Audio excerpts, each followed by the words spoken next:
Dr. Kathy, it is always a treat to have you. Welcome back. It's so good to see you again. It's good to be back. Always a treat to be with you for sure. Yeah, and you are a busy bee. I mean, one moment we're interviewing about gender confused children, and now all of a sudden, you are. I think I got you on the very tail end as a favor with that one, Uh, because you were ready to launch this new book on parenting adult children, which is vitally needed. So, curious, what got your interest to even approach this subject? yeah, I got interested for two or three reasons, Jay. One is that I come from a really solid multi-generational family. Grew up kitty corner from grandparents. My dad cut a hole in the fence, walked back and forth. My other grandparents were 3 blocks away, went to church with aunts and uncles, went to a school with cousins. So I know the benefit of hanging out multi-generationally. I know what it means to work to stay related well, to parents as you age up. My brother and I were very fortunate to come from a really solid family. So I ache for those who don't have it. And, my audience has grown up. My ministry is 35 years old. I've been a published author for about 20 years, believe it or not. And so my audience has grown up, and I kept hearing more and more stories about how difficult it is to transition when your children become adults. They age out of the home, whether that's 18, 21, whatever. And so I was asked by people, hey, Kathy, do you have anything to say? And at first I didn't think I did, quite honestly. And then, it's arrogant to think, oh, I have a solution for everything. But, listening and pondering and talking to other experts, I thought, yeah, let's write this book. So I'm really grateful for how well it's received. It was hard to write because the issues are so deep. They really are. Now, I'm a parent of 4 children. I still have 3 in the home. I have one out of the home. She's married, doing wonderful, paying all of her own bills, the things that mom and dad pray for. She's a blessing to us. But it was a tremendous kind of jolt as a mom and dad. Mm, Like, we knew that parenting an adult child would be different, but you don't know what that means. Like, that's basically all you. Well, it's going to be different, but like, you just really have no clear context for it. And in talking with many other parents in the process, you just realize that. And you say something in your book, which is called "Resolve Conflict and Find Peace and Hope with Adult Children," which is a wonderful title. thank you. Um, you say you in the beginning, you mentioned the difference between parent as a noun and parent as a verb, and that's a kind of a great light bulb. It's like, I will Mm, always be the parent, but especially I think on that front end of them emerging into adulthood, my verb parenting really is going to need to diminish in most situations. How would you describe kind of the difference of like parent as a teenager, and then what needs to happen as they gain their independence? yeah, thanks for asking that. You've even said here in the first few minutes, parenting adult children, and that's fine. I know why you said it. I would say we can't do that. We don't Mm, parent adult children. You might think that they still need your input, and they might. They might be immature in some ways, but they think they're finished with this parent role that you have. Again, this can be after high school. I've had people ask me, well, what's the definition of an adult child? I would say after high school, it doesn't have to be when they move out. They can live at home for, college, career, investment, trade or whatever. It doesn't mean that they're still young enough for you to parent them. So we parent when they're young, which means that we're more in control. We are more instructional. We have boundaries that we're able to enforce. And then as they age up and age out of that, we become consultants, advisors, supporters, helpers, coaches, cheerleaders, but we're not parents. We are parent verb only when asked. So if an adult child says to you, hey, dad, I'm struggling with my boss. I'm trying to figure out if I'm supposed to stay. I know you had a season in your career when you had, boss issues. How did you figure out what to do? Like if somebody asks you, then man, step into that space boldly and instruct and advise as you would have when they were younger. But if they don't ask, then you pray and you look for teachable moments. You look for a crack in the armor where you can, step in. But they're going to resent it if you over parent in this stage. And what we've got to remember, Jay, is they've always been our guinea pig kid. yeah. The oldest child's always been the guinea pig. We've experimented with bedtimes. We've experimented with, do we demand a haircut? I mean, we've experimented with so many things, and that's going to continue on. And so we simply say to our kids, man, we got this wrong. I'm so sorry Mhm. for the confusion the last month, but could we reset today? and let's establish a new rhythm for communication or whatever it might be that's struggling you, that's hard for you.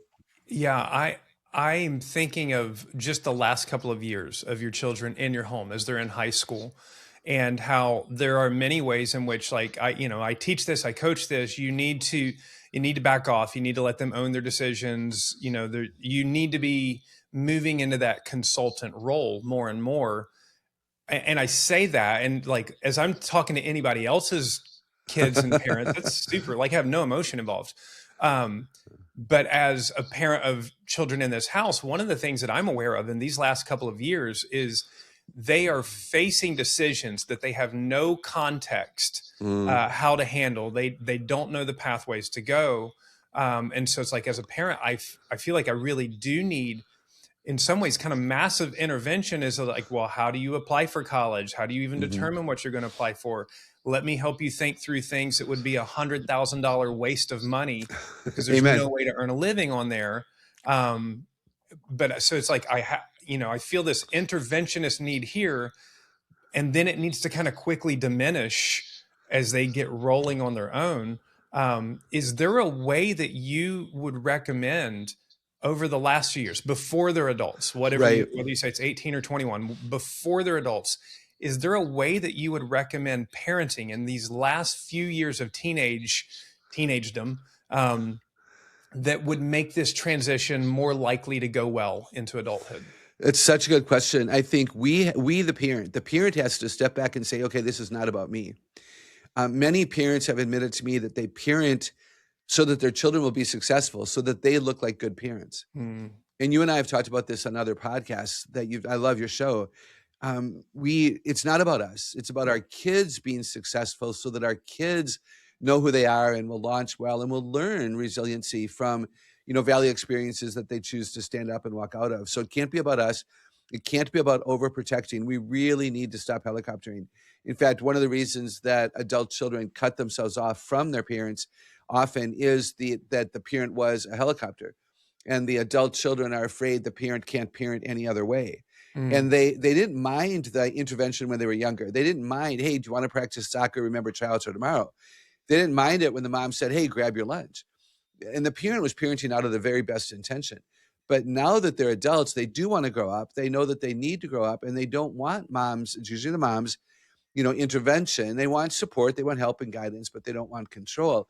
So the earlier, when they're in middle school, high school, if we can back away and not be overly controlling, let them struggle a bit, because the scripture teaches us that we grow up when we struggle well. mhm. You can read Romans 5, you can read James chapter 1. And when we walk out of valleys, that's when we learn endurance and faith. And so we can't overprotect. It can't be about us. We've got to set them free. We've got to let them struggle. And then we're available, like Jay, to be available. And absolutely, to advise on, college versus trade versus, early marriage versus wait to marry. I mean, there's so many things, but you know what? They're not going to care about what we think if we don't care about them, first of Mhm. all. And frankly, they're not going to care if we haven't cared before. So to anybody listening who has young children, like, care deeply. I had a kid. I don't know if I've ever told you this story, Jay, but a 13-year-old boy. Happened to be with him the day after his birthday, and he said, "Dr. Kathy, I just turned 13, and now they care. I mean, now they want to know, who am I with Wow. and where am I going and what happened? Like, I don't feel any different. Why do they think now that they should care?" Like, what a statement that parents are waiting for hard times before they show up for the conversation. You can't do that. You've got to Mm, be available at all times, and then you yeah. got to let them go. It's hard, but it's not about you. Just remember, it's not about you. Dr. Kathy, you mentioned helicopter parenting and children cutting their parents off. And I read an article recently, and I was trying to find it again, on the prevalence of estrangement, adult children estrangement from the household. And as I was looking up this morning, I've seen everything, depending on where you're looking. Approximately 1 in 10 families are actively estranged from an adult Mm, child, mhm, down to 38% of Americans are estranged from a family member. So, I mean, the kind of the ranges are really wide. And I don't know that it matters that we nail down the exact one, but what this mhm, is a present reality for many families right now. And there's some that are going to go through a period of this and it settles down. So we know this is a reality. And I'm curious, as you have researched and written advice on this, um, I would imagine the reasons why are numerous. Mhm. How important is it to kind of diagnose and figure out, well, what went wrong in order to be able to fix it moving forward? Yeah, I love the question.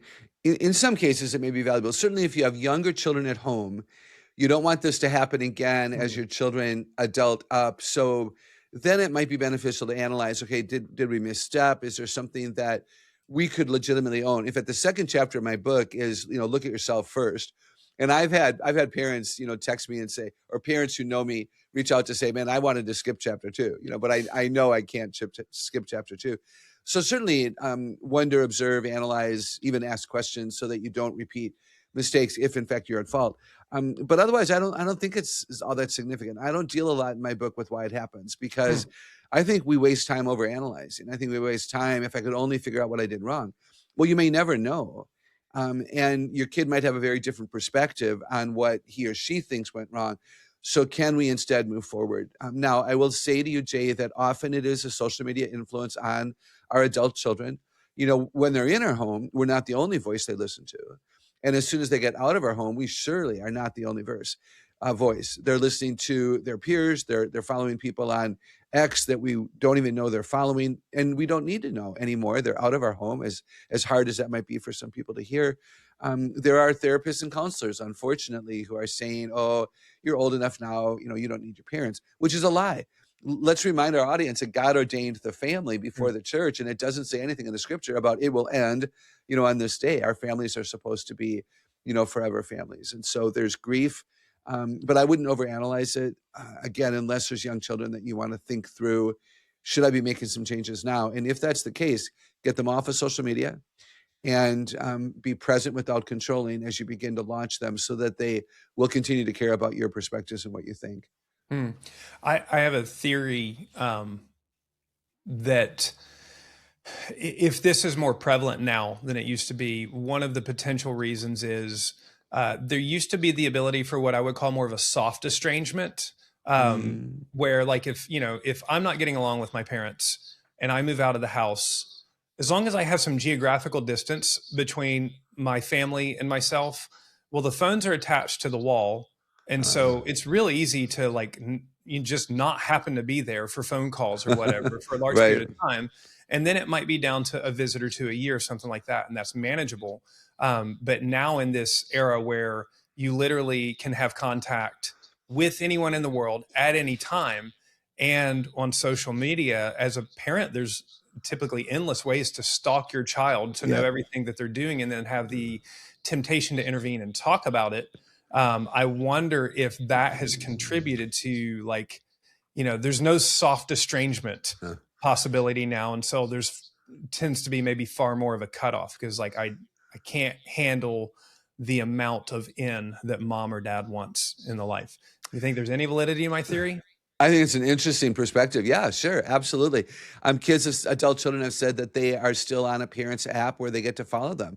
Why did you get to work so late today? Would be the Mm, mom's text, or the dad is like, what are you still out at you're on Main Street and it's midnight? Like, what are you thinking? Again, it's a personal decision, but I don't think you need to do that. I think you need to launch them and trust them to the Lord. In fact, chapter 1, I talk about basic understandings in chapter 1. I think it's a super important chapter. And I include in that chapter that we release them to God.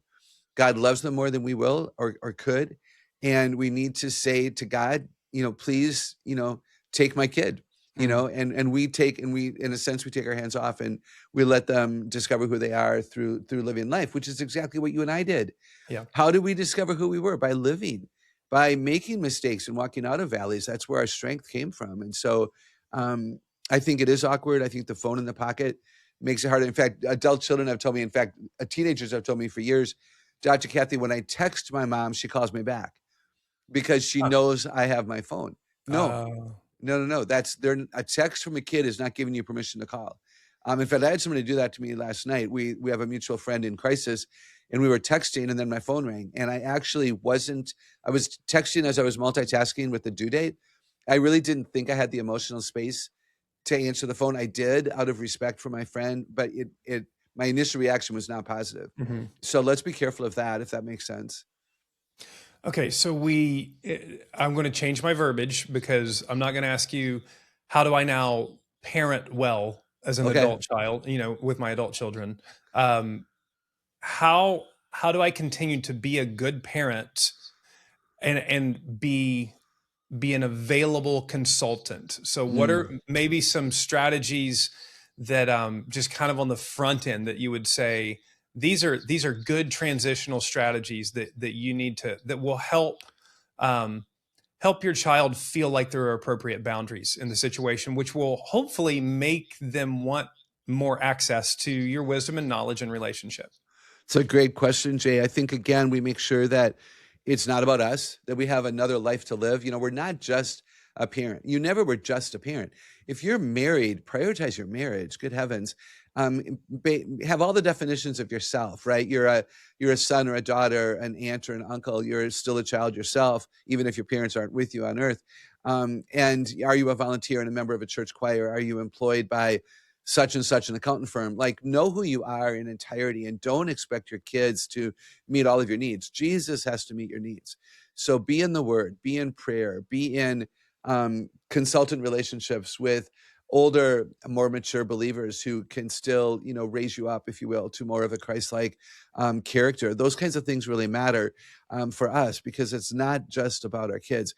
I think you need to not idolize your children. I talk about this in chapter 1. We're very guilty of idolizing children and grandchildren. And we were created to worship. And if we're not Mm. worshiping God, we're going to worship someone or something. And I understand. Like, I have a ministry called Celebrate Kids. I believe in the family. I want parents to intimately know their children and care deeply about them. But to idolize children means that their happiness causes yours. And Oh, that if wow. they have a Mm. bad day, you have a bad day. So if you're not in contact with your kids, then you don't know what kind of a day you're having, and that creates a vacuum. And if you think that your kids are having a bad day, then you have a bad day. That's inappropriate. I had a young adult child come up to me at an event recently. I happened to be a female, and she said, "Dr. Kathy, I'm tired of being responsible for my mom's joy." Mm. Jay, can you imagine the pressure she was feeling? And because she felt responsible for her mom's joy, she could never admit to her mom when she wasn't doing well.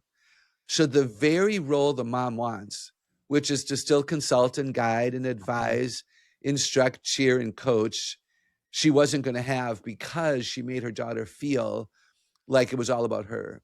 So I think the most important thing I can say to these parents of adult kids is know the rest of who you are.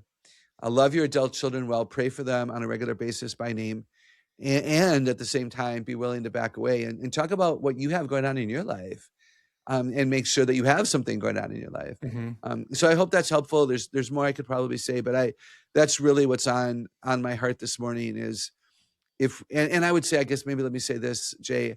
I talk about this. Jim Burns says this. It's brilliant. Unsolicited advice comes across as criticism, Mhm. right? And I think that's true in friendship, marriage, co-working, siblings, and parents and adult kids. Unsolicited advice comes across as criticism. So wait for them to ask.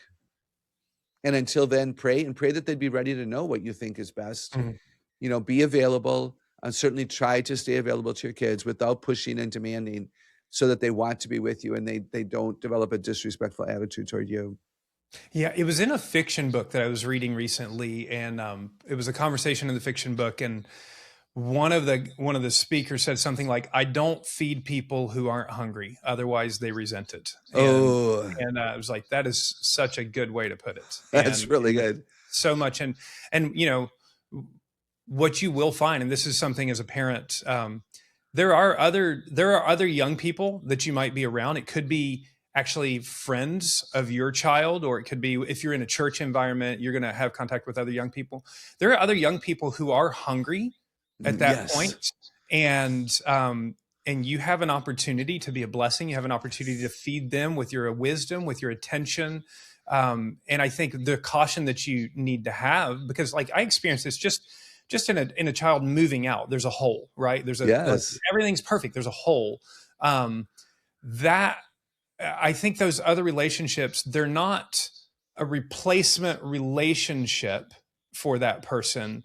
But God builds in you a capacity Yes.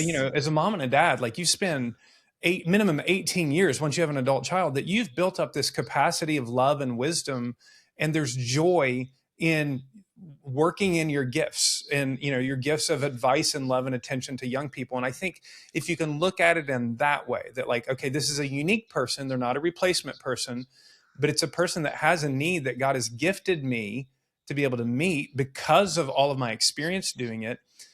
You can find new joy without it having to be a competition replacement, or even a source of resentment of like, well, this kid, values what I have to offer when mine doesn't. Oh, I'm preaching, Jay. Absolutely, and I do write about that, and I Mhm. love your language. It's not a competition, and it's not a replacement kid, but you do have so much love to share. And for at least a season, this your adult child is choosing to not receive it, and again, that's their right. And I don't say that lightly. Um, so yeah, how many adults in our churches are lacking parental wisdom, either because Many. they're deceased, they've moved away, or they're not of the same value system and they Right. can't really be trusted for advice. And what about grandchildren? Like, if you don't have access to grandchildren, it must break your heart. But how many children in our churches are lacking again this influence of your generation? The parents are exhausted. How many 7 to 14-year-olds do you know who would love to have you at a piano recital or a Mhm. band concert, or if you're brave, a track meet, and you celebrate them? And it's not the same, and it doesn't have to be the same, but we're created to love, and we're created for community, and we can find it. This is a purpose of the local body of believers. I think it would be beautiful. I know of a family who moved from Illinois to the Philadelphia area, and the mom and dad strategically looked for someone in the grandparent age to love on their 3 kids, and it's been Mhm. beautiful. And what's so cool is if their parents are able to come out for a holiday, Mother's Day or Christmas, the surrogate grandparents are still invited, and the real grandparents and the surrogate grandparents have become friends. They That's don't see beautiful. them as competition. It's so good for everybody. I wouldn't it be beautiful if people listening would make that humble choice to choose to love who's available to them, while they still grieve, the loss of intimate contact with their own family members, and don't assume it's forever. Like, the last chapter of my book is a whole chapter on hope, Mm. because you can't put your hope in yourself, and you can't put your hope in your kids. That's not appropriate. But you hope in God that He will open doors and Love that. allow communication again to happen. But in the meantime, and even thereafter, let's love well who we can. Love that. Dr. Kathy, you spend some significant time in your book talking about uh, dating relationships that lead Mm. to marriage, and then you have that part of the relationship, and then all of a sudden you're going to have in-laws, co-in-laws that you're with. Now, when a child's in your house, every parent knows you don't have, you have the illusion of control sometimes over their emotional and dating relationships. You at least have some parameters over when they can and can't be together. um, but again, it's probably more of an illusion of control. But when they're out of your house, you have no control, and the more you try to control, the probably the worse it's going to go. Mm. So, and I think mother son relationships, a lot of times father daughter relationships, there can be this extreme um, kind of visceral reaction that there is somebody else taking the place that you had in their life. How might And so there can be like two scenarios of that. One of them can be, okay, I really care for this person, I think they're great, but I'm still feeling that stab. But there can be the other end of the spectrum of, I think this person's bad news, Yeah. and I think it is going to be a bad decision. Can we maybe start with the bad news, bad decision, and then the good news one? There'll probably be some overlap in there. So how do you counsel or coach moms and dads? um, how do you present yourself, compose yourself, or how do you be uh, with your adult child's romantic relationships? Yeah, carefully. Certainly in prayer, and you pray that, um, pray to see what your daughter or son sees. Like, if Mm, you think it's a bad situation, like, I honor that, I get that. They might not share faith, they might not share values. You might see that a guy that your daughter's marrying appears to be more aggressive than you would like, there could be real issues that you see. So pray to understand, pray to see this new family member the way that your son or daughter does. And maybe you ask different questions of your daughter, like, tell me more about why you love. Like when my nieces, I know this is different, but when my adult nieces and nephew were falling in love, I sat down and I said, help me understand why you love this person. That's Why good. is it this person that you've moved from like to love? It was always a really, really cool conversation. And then when I met the one they were dating, I said the same thing to that guy or that gal. Tell me why you are loving, my nephew or my niece. So I think we have different conversations. We remember, again, it's not about us. And we pray to value who they value. We stay open to consulting. We pray open to understanding, Jay, that different isn't always bad. Different is different. Mm. And let's be realistic. Like when you got married, was everything just sweet and roses and rainbows in the sky? Most people would admit to me that there were bumps in the road for Yeah. every marriage, and there were challenges that you discovered. And so don't be assuming that some negativity is going to mean the marriage will never work or that the marriage will end badly. That's not necessarily true. And stay in contact in case your daughter comes to you and says, man, Dad, you were right. And then don't say, I told you so. It's Yeah. not about you. If your daughter comes to you and says, man, Dad, Mom, I think you're right about Jason. He's, man, I'm just seeing a whole different side of him. Then you just say, I'm so sorry. Mm. How can we help? Yeah. Just feel the feelings and don't, again, make it about you. And how can we help? What do you need? And be available to that. And then maybe you have the guts to suggest counseling before you suggest divorce. Again, Really good. Yeah. big, messy topic there. So. Mm-hmm. So if these relationships do go towards marriage, it's interesting because you talked about so much about how don't make it about yourself. I have observed, I've married I've done a lot of weddings for young people, and very much have observed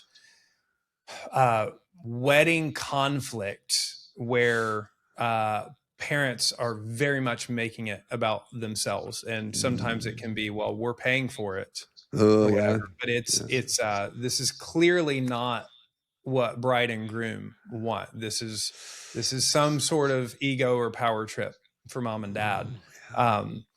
What if you're towards the wedding process? So that can be a challenge though, right? Because like, what if mom and dad really are paying for it? You feel like I should have some input when, this is a major expense in life. I don't not have input in any other major expense in life except taxes. So if you have if it's headed towards marriage, what are some good ways to be supportive? Are there good places to have input? And then maybe even the dynamic of the other, the in-laws, because most families are not going to be 50-50 perfectly aligned with one side and the other side. They're going to tend to gravitate towards another family. So I just gave you a bunch of questions. I You know. did. But I'll let you answer what's most intriguing to you about it. Oh, that's so fair. That's so fun. The first thing on my mind, Jay, is to parent well when they're younger. Again, all of this potential conflict starts when they're younger. Are we communicating with our kids how we spend our money? Are we talking about prioritizing tithing and offerings and investments and saving for our future and their future? Are we showing good stewardship? And are we cooperating from the get-go on decisions? We don't think it's a good idea for you to play a sport every season. You're also, on the worship team at church, and you're committed to, Bible memory, or, serving at the nursing home where your grandparents live. Like, this is just a lot. You're only, 16. Let's talk about what's realistic. Like, have they been available to your wisdom throughout? And have you had the courage, and have you slowed down so that you've shared, not in a demanding, controlling way, not with firm boundaries on some of that, but with good input so that they understand how you think? Have you shared your values? I've been talking recently more and more, Jay, about kids don't necessarily pick up on your values just because they live with you.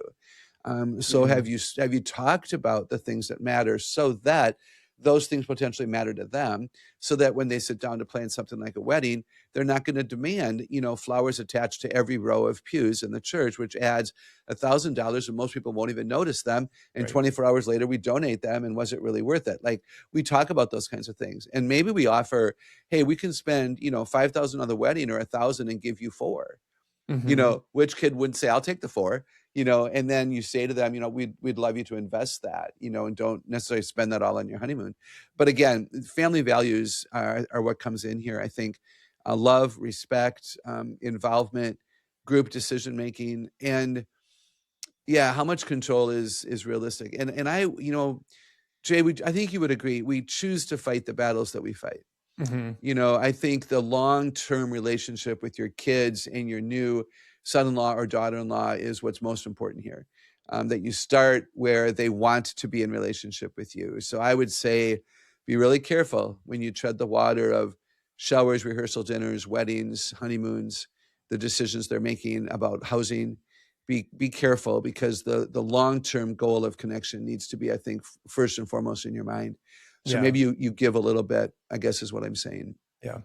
I like that. And as you were talking, it reminded me of, I did student ministry for a number of years, and then there was a short period of time where I was out of it, and I was actually doing college ministry. Mm. And while I enjoyed the relationship aspect with the students, it was such a flighty time of life. 6 Yeah. months the student would be gone, or maybe up to 1 year, 2 years, and I felt like, man, there's just not enough time to really dig into what I love as discipleship. And then when I got back into student ministry, I did with a whole new set of eyes. And one of Mm. those was just this realization that for a large number of these kids, I get 7 years. I get sixth Right. grade through 12th grade. Yeah. And what that did was it just lowered the panic of any Ah, individual season in a child's life. cool. It's like, okay, Cool. they are a squirrely middle schooler, but middle schoolers are supposed to be squirrely, or like 10th grade is not going so well for them.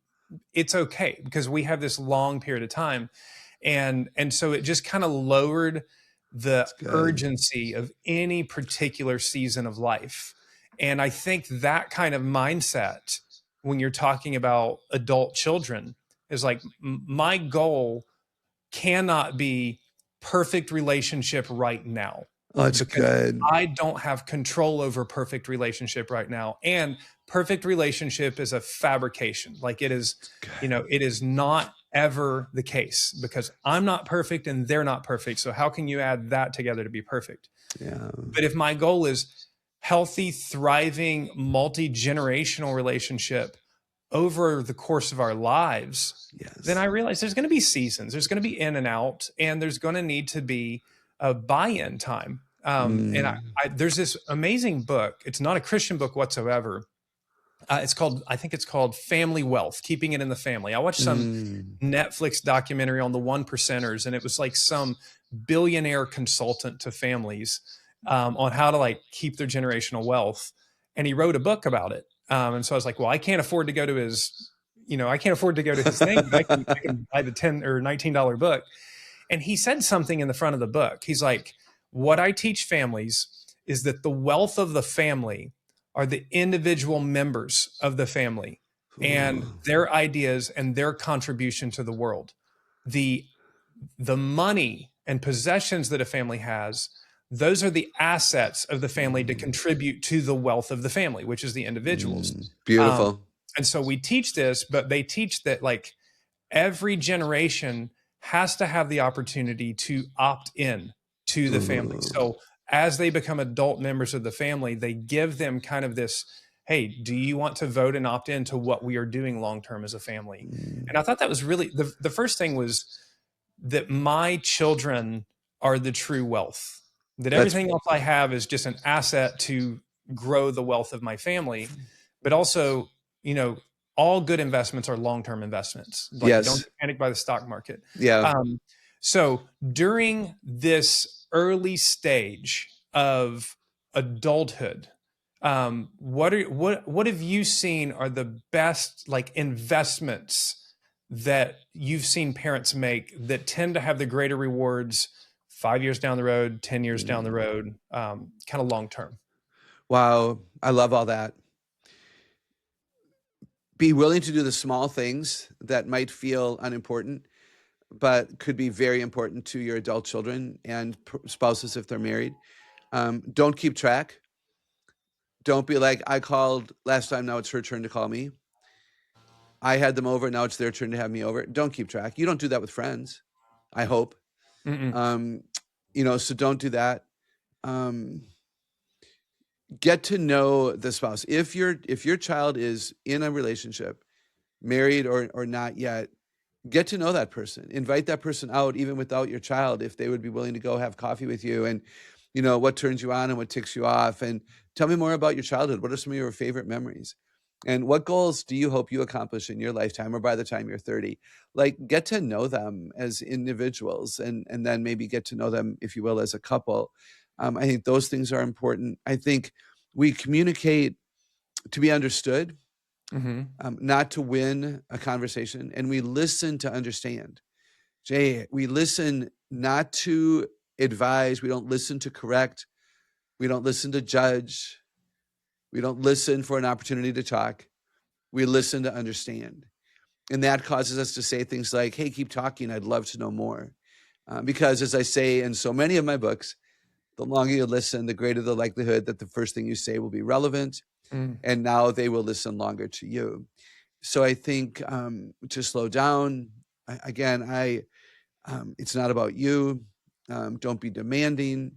I heard a lot from adult children that when you stop in their home, you start to clean. Like the mom in particular comes in and notices the laundry, Mm-hmm. starts to sort it, notices the crumbs on the counter, and and you mean well, but it looks like criticism to your daughter-in-law or to your daughter. It looks like you're saying, "Oh, you don't have it all together here." I heard stories about moms walking in and saying, "You let your kids watch that show." So again, you keep your mouth shut. It's not your home. I heard more about disrespect than most things, Jay. Like, I feel disrespected on a regular basis, is what I heard from, by the way, parents and adult children. And that's because, again, we're assuming and we're not asking for permission. And unsolicited advice comes across as criticism, whether it's words or actions. So I would be very careful. I hope that makes sense. That was quite a It long, does. a long little No, ramble, but no, it's it's not, great. it's not rocket science if you think about it, Jay. It's good old fashioned respect and understanding that, yes, you're related and the relationship has changed. Yep. Yep. I I had actually some particular flashbacks to my very early marriage. My first wife is in heaven, but we got married right out of college, so we were still, like, when I look back, we were babies. Uh-huh. But I think of some of the conflicts that we had on parental boundaries. Mm. That it's like, man, if I was wise enough to put boundaries ahead, like in my family, they would have gone different. But again, your book talks about, like, you can't relitigate the past. Right. Learn and move forward. If there's something to learn and move forward. If not, just move ahead with what you can take care of and what you can deal with. Dr. Kathy, I would love, this has been so helpful and so encouraging. Good. Your book, Resolve Conflict and Find Peace and Hope with Adult Children. I want to put it up here for anybody to see. It's out. It's been out since April. Really good. I've been going through it with a highlighter. Good.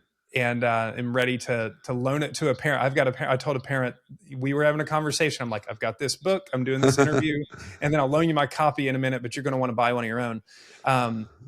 Would you share, because you cover a number of topics, and we've touched on some of them, but would you care to just share what are some of the specific topics that you counsel and advise in this book that might be of interest to moms and dads? Yeah, thank you so much, Jay. Really appreciate this. There is a whole chapter on communication and how to communicate well with adult children, whole chapter on grief, because you got to grieve the loss of the relationship. You've got to grieve the loss of the dreams and, the change in expectations. So grief is a really important thing. There's a chapter on marriage and grandchildren, because as we've discussed, those things can be difficult. What if they move back home? What if they move far away? How do we keep relationships alive? There's advice about finances. There's advice about, do we talk about politics? And there's a whole chapter about the prodigal, because certainly one of the major grief points would be when an adult child chooses to walk away from the faith that you raised them to believe in and have. That's hard. And then, like I said before, the whole last chapter is on hope. So I think there's a lot of practical insight. There's enough stories, I think, to help people understand, and many practical insights. In fact, as you know, every chapter ends with 5 very practical ideas that are doable. And because I don't write and I don't speak to entertain people. It's all about, putting something into practice. I've had adult children buy it and say that they've read it from kind of the opposite perspective, and they've benefited from understanding how they're coming across and what they could do differently and better toward the parent. And then, of course, we've had a lot of parents of adult kids already read it and tell us that, they're grateful for the insights. So, yeah, it was a hard book to write Yeah. because nobody wants it to be about them. Hmm. And the grief is real. And, but yet I felt called into the space. So I'm blessed that God would allow me the privilege of speaking into this situation that can be quite messy. Yeah, thank you. I You're appreciate it. welcome. It's a much needed book, and Mm. my hope is it will help contribute to healing to a lot of relationships. And so, Amen. well done. Thank you. Thank you so much. Yep. So best place for people to pick up this book, and then just maybe quickly share. We've done a couple interviews, but you have so many high quality resources. Uh, I would love for you to just share what are some of the other things that you've dove deep into that they might want to check out as well. I appreciate that so much. So our website is celebratekids.com. We'd rather have people buy from us than from an online distributor, for reasons that are probably understandable. I did write a whole book on resilient kids. So if there are people listening who understood what I was saying about don't overparent and, be careful of, backing away and giving your kids space, and that starts when they're in your home, that book might be the one that they would reach out for. Other most recent book, as you know, that we interviewed about a while back, as you mentioned, was the book on raising gender confident kids. I've written a whole book on biblical character, a whole book on motivation. My most important book is probably 5 to Thrive, which Hmm. is about Jesus meeting your needs and not trying to meet your own needs. So, and then we podcast 6 times a week, and those can be found at, wherever you download your podcast. You can just search for Celebrate Kids with Dr. Kathy. Those are also posted on our website and on our Facebook and Instagram pages. And you can find us there at Celebrate Kids Inc. You got to do the Inc., or you might find a party planner.